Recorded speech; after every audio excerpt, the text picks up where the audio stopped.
భారతదేశ చరిత్రలో ఒక యుద్ధం అనేది మొత్తం జాతికి సంభవించిన ఉపద్రవం అని చెప్పేసి, మరాఠా జాతికి సంభవించినటువంటి ఉపద్రవం అని చెప్పి జాదునాథ్ సర్కార్ అనేటువంటి చరిత్రకారుడు చెప్పడం జరిగింది.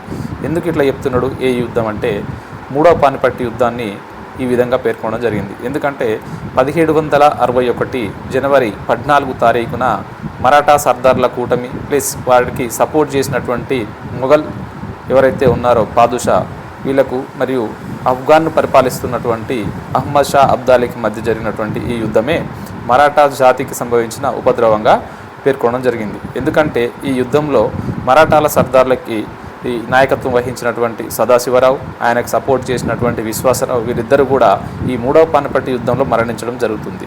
దీనివల్ల ఏం జరిగిందంటే మొఘల్స్ వీరికి సపోర్ట్ చేశారు కదా, అందుకని మొఘల్స్ యొక్క బలహీనత పూర్తిగా బహిర్గతమైంది. ఎందుకంటే ఈ మూడవ పానిపట్టు యుద్ధంలో మరాఠా సర్దార్ల కూటమి ఓడిపోయింది. దీనివల్ల ఏం జరిగింది? బ్రిటిష్ వారి యొక్క అధికారాన్ని వారు విజృంభించడానికి ఈ యుద్ధం ఒక అవకాశాన్ని ఇచ్చింది.